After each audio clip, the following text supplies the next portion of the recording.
Good evening, everyone. Next Generation Weather Forecaster Joe Shaka here at StormChaserJS.com. For the storm we have coming up Saturday nor'easter, I'm taking a look at two models, looking at the SKU-Ts and showing the potential for very strong winds and then maybe the potential for less of a threat of strong winds here. We're going to be basically looking at temperature inversions and no inversions. So I'm going to start off here with the 18Z, and I've had so many runs of these, and the high-res NAM has been consistent, so I didn't feel like I wanted to go back and grab from earlier runs of the same model. But anyway, here is the 18Z NAM. This is valid at 6 a.m. on Saturday, October 27th. Now, this here is a temperature inversion on a SKU-T. This is what it looks like. You can see here that the model has a temperature of 42 degrees. And then can you see here, I'm going to zoom way in, that right here, this is the 1,000, just above about 1,000 millibars. This white, this line here going right across here. This, I guess, grayish line here, and you can see here that this red line that says 42 Fahrenheit, where the line starts and where it's moving off to, I guess, the right side before it takes that left turn back upwards, is what we like to call a temperature inversion. So basically, the temperature is going up to this altitude, all warmer than the temperature at the surface. So at the surface, it's 42, and then if you go upwards, it looks like it's in the upper 40s, a couple hundred feet, if not 1,000 feet or so up into the atmosphere. So temperature inversion is temperature warming with the increase of height, and you can see that here, 1,000 millibars, 950, 900, and every 50 millibars all the way up to 100, I believe 100 millibars here on this particular SKU-T. So you can see basically how the model, this is the 18Z NAM again, has that temperature inversion on Saturday morning. Moving on here to 7 a.m., same model. Here we are at 7 a.m. now. You can see this line here is the inversion is starting to go away, but it's still there.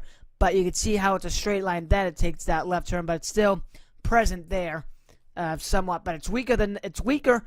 Let me see if I can go back here. It's weaker than it was here.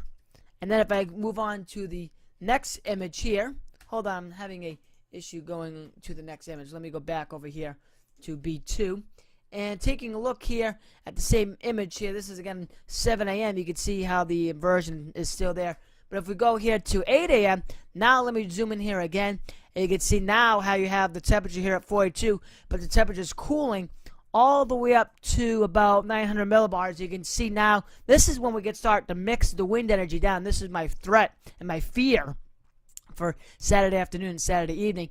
So on the right here of this SKU-T here, you can see the wind barbs surface and then going up through the various heights of the atmosphere. You can see here at the surface it's modeled at 10 knots, but then when you start going up to about, what is this about? I don't know. This is around 950 millibars or so. It's up around 30 knots, and then 25 knots. Looks like closer to around 875, but around 900 millibars, the winds are modeled at 30 knots. So with this kind of SKU-T presentation, we can start bringing that energy down to the ground and wind gusts. So you could possibly see wind gusts as high as 30 knots in this particular case if this sounding forecast were to verify Saturday morning. Here is 9 a.m. You can see same kind of thing. We have that temperature cooling with height, and you can see the temperature, the winds here, upwards now of 35 knots. Here we are at 2 p.m., and this is when things really get interesting, and this is where the models begin to diverge on if an inversion will be here or not. You can see the temperature cooling again with height up to around 900 millibars or so. But now you're dealing with a 50-knot low-level jet, or even possibly even 55, recommended by some of the later hours that are on the high-res NAM, 50 to 55, even 58 knot low-level jet. And now you can see that energy has the potential to mix down to the surface with that kind of temperature profile given on the SKU-T. You can see that there, that's the 50-knot signal, that's the 50-knot, if you will, flag, wind barb from the model. This is, again, 2 p.m. Saturday afternoon. Now, here is, this is still the NAM. This is at 2 p.m. This is, what's going on over here? This is 2 p.m. I'll have to go back over here and pull up this one again here. For some reason, it keeps getting stuck. So here's 2 p.m. Here we are at 5 p.m. on the high-res NAM. Same kind of thing. Same kind of cooling with height. Again, there's that low-level jet jotted around 60 knots and even 65 knots here, about 850 millibars. So again, very, very strong mixing if this were to occur, bringing down those strong and damaging wind gusts to the surface. Now, here is the GFS. for 12Z, you can see very nicely that inversion showing up here in the lower levels of the atmosphere, quite nicely. So no mixing can happen when that kind of temperature profile is present in the atmosphere. Moving into 2 p.m. Remember, the high-res NAM was well mixed at 2 p.m. The GFS still holds the inversion at 2 p.m.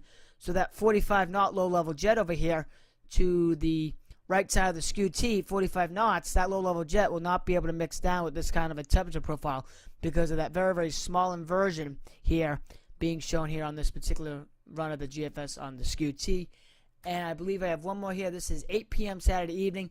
Maybe by 8 p.m., according to the GFS, the inversion could go away just enough that we could still possibly tap some 45 to 55 knot low-level winds down to the surface and resulting gusts. But overall, I do think it will be windy on Saturday. The question is, will it begin earlier or will it begin a little bit later on in the afternoon? But if it begins earlier, there's a higher chance of power outages across southern New England during the day on Saturday. That's it for now, and thank you for watching.